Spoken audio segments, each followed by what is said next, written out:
The story of the monkey and the wedge. Let us listen to the story of a monkey. Have you seen monkeys? Do you like them? Monkeys live on trees. They are very mischievous. Often they move around in groups. Once upon a time, there lived a wealthy merchant. He decided to build a temple in his garden. Carpenters and masons are needed for construction, so he hired many masons and carpenters to build his temple.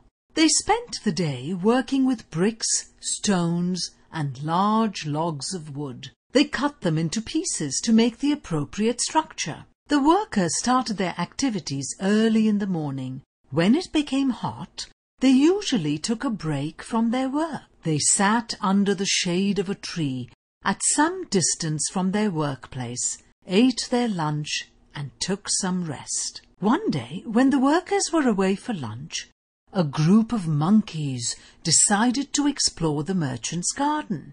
The monkeys scrambled in to see what was going on there. "This place is like a playground of objects," said one monkey. As was typical of their curious nature, they picked up things and dropped things. They ran here and there and generally had fun making a mess on the construction site.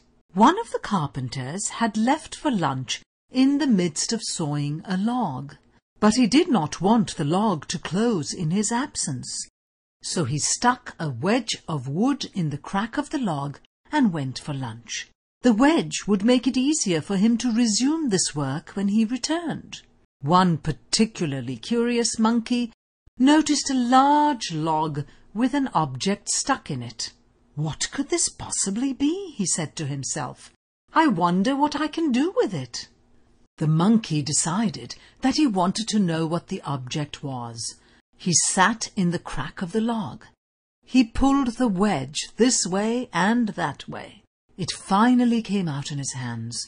But by removing the piece of wood that was keeping the log open, the long crack in the log closed and trapped the animal inside. That was the end of this mischievous monkey. The other monkeys said to each other, "It is much better not to poke our nose into matters that do not concern us."